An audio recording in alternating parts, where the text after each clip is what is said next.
Oh gosh, no. No, you're not gonna make me do that. I'm gonna cry. But yeah, and so when she passed, I was like, I gotta do it. Hi, I'm Lauren, and this is Growing Up in Miami.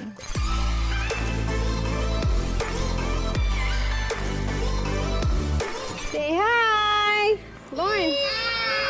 So I grew up in Miami, Florida, Dade County area. Okay, so growing up in my house was loud.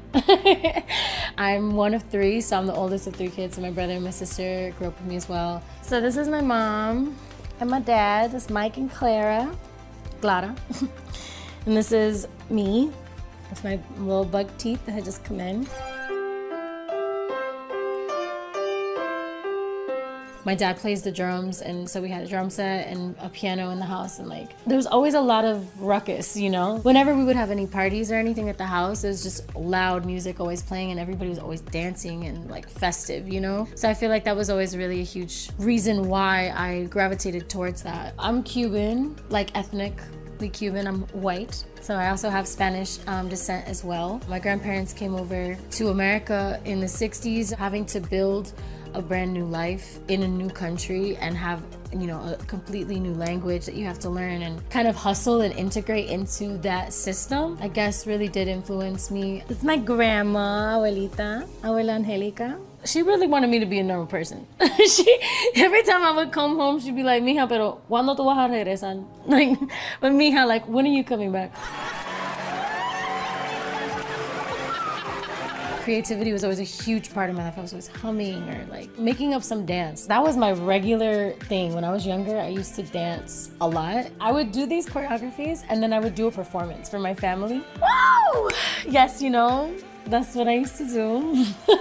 My grandma, Grace, like she was my #1 fan, and she would sit and watch every single performance that I did and every single moment that I had. She'd be front row and she'd be like, let's go, show me what you got, girl. I'd do the dance or whatever and she'd be like, good show. She was the reason why I auditioned for X Factor. We used to always watch American Idol together, and she would always tell me like, you're gonna sing for Simon Cowell and he's gonna know, he's gonna see what I see. I'm gonna cry.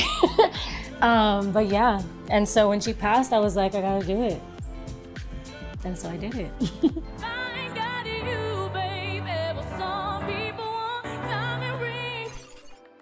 And I remember being at the audition, it was like 10,000 people in my like limited 2 outfit. No, it wasn't limited 2. It was the upper echelon of limited 2. It was an express blue see-through top with a bandana. I'll never forget it. And I did my own makeup and it was gone by the time I was in front of anybody because I didn't know how to do my own makeup. And I remember after that audition, I walked out with my dad. These 2 girls came up to me and they were like freaking out. And I was like, what? You know what I mean?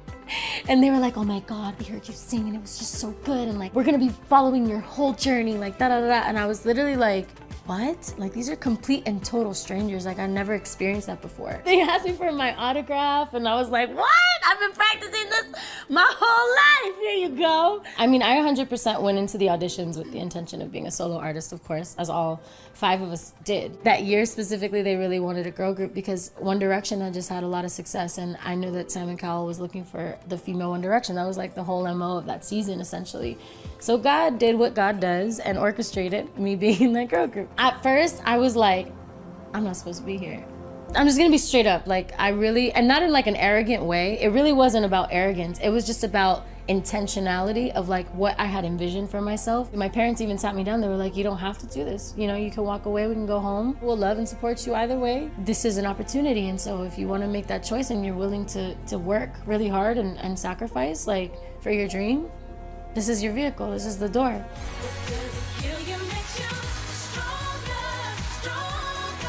Being in that group taught me a lot. And at the time, I didn't understand what it was teaching me because I had to go through it. I had like a huge ego death in that group. A lot of lessons on hard work, a lot of lessons about burnout, how to navigate from a place of heart and stay true to myself through noise and through challenges, like deep moral challenges that came across all of us at one point or another on that journey. And I don't think I had the strength at 16 to have done it on my own. And so available for scrutiny at all times, you know, and how that does to you when you're a kid or a teenager going through your formative years of understanding who you are. And doing that surrounded by 4 other girls was definitely It was challenging to understand who you are in that kind of setting where everyone's telling you must be this in order to sell this, or you must be this in order for this to work. It was quite the journey, but also, again, it got me to understanding myself in a way that I never would have been able to. Getting to do the things that we did was such a blessing, and meet people all over the world who support your craft. Like for us, the amount of little like young people's lives that we touched through that process, and the way that we presented out into the world, of representation that we represented of like different kinds of people and different kinds of women and different kinds of body types, like all of that kind of, I love that aspect of what we did, you know? Work from home was definitely one of the more chaotic times that we were going through as a group. But at the same time, it was also such a whirlwind because everything that we had worked so hard for was coming to fruition. It had been 4 or 5 years at that point of us, you know how much hard work we put in. We did mall tours, baby. Like, it was for that pivotal moment, you know, in our careers. And I'm so grateful to this day for that, because that put us on the map. So all the girls and I from Fifth Harmony just kind of realizing that we were at a point where we had grown beyond and past what this was for us. It was of course bittersweet. We had built so much together, which was a beautiful thing. And I'll never forget, I was in Thailand when we all got on the phone and we talked together, and we were just like, this is it. Like, this is the last round. What we have left, we're gonna get done, and we're gonna give each other the grace to move on and move forward with our lives. And so that conversation was the unlock moment for me, where I felt myself free up. I felt the energy of a new beginning.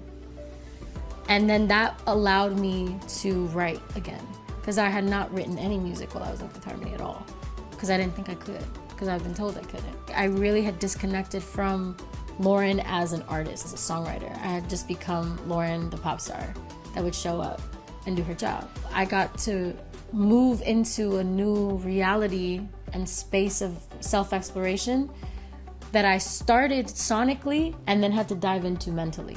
Because it's like, I'm here trying to make an album for myself, but how much of myself is really making that album, and how much of that self is a compounded version of what people have told me I was.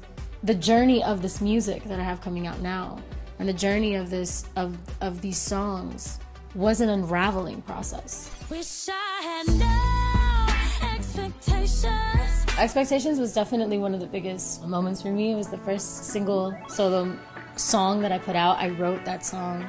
I vocal produced that song. Being able to solidify or validate my ability as an artist, as a songwriter. I'm going to be debuting the first project, which is named Prelude.